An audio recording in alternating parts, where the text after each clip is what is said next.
I played Zelda game for the first time on Twitch, and it happened to be The Link to the Past on Super Nintendo. This is one of the best video game you can ever play on 16-bit console, which was Super Nintendo, of course.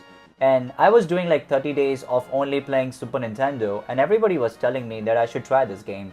I was like, oh dude, I can really play Zelda? Because I remember I've been streaming over here on this platform on Twitch for like 3 to 4 years or something. And while I was getting into it, I was playing more like a beat 'em ups or like a platformers or like a shoot 'em ups or something. You know, like more manly man action, you know. Because I'm sick of watching all of my Twitch retro friends like streaming Chrono Trigger and like Zelda and Final Fantasy. I was like, how are they even having fun? It's so boring. I want more manly man action. So I was like, you know, more button smashing type of the games I used to play.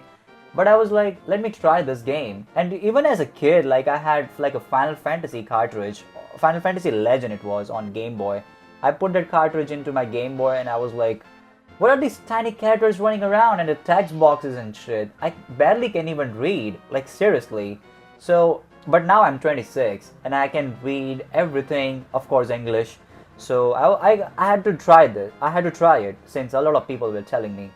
And swear to God, this was one of the best experience I can ever have. Sure, this game took me like 5 to 6 days to finish it, but one of the best experience. But I first want to start by elaborating like how I experienced it by telling you the story. Let's go. Well, first of all, the story is not that complex. You just start out at the most thriller. I would say the thriller at that time when this game came out, or the town or village where the kid is sleeping and his uncle, I guess, going out to the castle to see what's exactly going on, and this kid feels bored to stay at home. Just like me. He decided to go out and make his all the way up to the castle through the secret ways, and then finally he meets up with Zelda. But after making it all the way up to the cemetery, and then the game main prologue begins. Or I would say the main exploration begins. This Link guy first have a trash sword he got somewhere. Then he has to go all the way up to the Master Sword, which is trapped in the forest region. But in order to collect that sword, he has to collect 3 pendants which are perfectly marked on the map. The last pendant is where I had the most problem because there is a portal in a dark world that you have to turn into a freaking rabbit. I believe utilizing all the necessary new technologies available, right? And of course, there is nothing wrong utilizing save states. It's all these boomers and millionaires who have created this hierarchy of not using save states so we can get their approval. My question is, why are you even taking your wife to the hospital for delivery of babies? Just do it naturally at home, right? Look at how your forefathers did.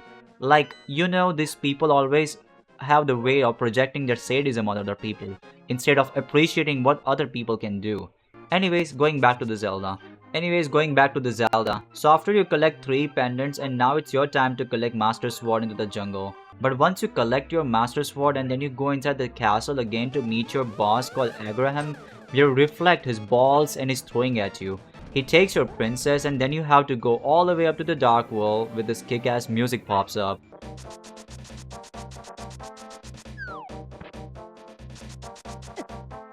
And now you have to collect 7 crystals. Yeah, 7 freaking crystals. It's pretty straightforward, right? Just go around to these areas and collect them, but you have to switch between these 2 worlds in certain sections in order to collect all of these crystals. And then you have to fight Abraham and then this stupid Ganon. Well, Ice Road works best on him though. Also, one of the best part about this game that you can just hit the reset and start from the sanctuary or his house or a mountain if you feel lazy. I swear to God, I was feeling super lazy just to walk through all of this land and water and grass just to get the rupee. Not this rupees. And then finally someone in the chat told me that I have to get a freaking flute if I want a taxi service in this game. I wish I would have taken that flute pretty soon. But anyway, I had it and I was using it a lot to switch between to this land on the marketplaces. I would say that Zelda Link to the Past offers a unique blend of action-adventure and puzzle-solving gameplay. Link is equipped with a sword and shield, allowing him to defend himself against the enemies. The combat system is simply yet satisfying, with satisfying sword swings and well-designed enemy encounters. The game is also filled with clever puzzles that require players to think critically and use their wits, from solving labyrinthine dungeons to defeating cryptic clues. The puzzle provides a rewarding challenge for the players of all ages, I would say. My biggest complaint is why the last dungeon is super freaking long. I was already overwhelmed by the whole game and how long it is, but I was just getting quite impatient and tiring. But the final dungeon in this game turns into, I don't know, like a Super Mario theme game or something, but I was just super tired of it. I wish they would have done something more interesting, like riding a freaking bird or something to offer. Like, something more rewarding to offer type of the vibe. Like, because, you have traveled too much to collect all of these crystals. But overall, I absolutely like this game. Will I play it again? I don't think so because it's just too long. Maybe if I turn 30 or something, then sure.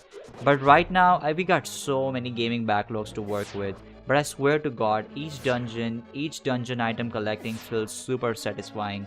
Even collecting small key in this dungeon feels super amazing. That we are progressing in this game. This game is an absolute masterpiece. I would recommend it to every freaking one out there.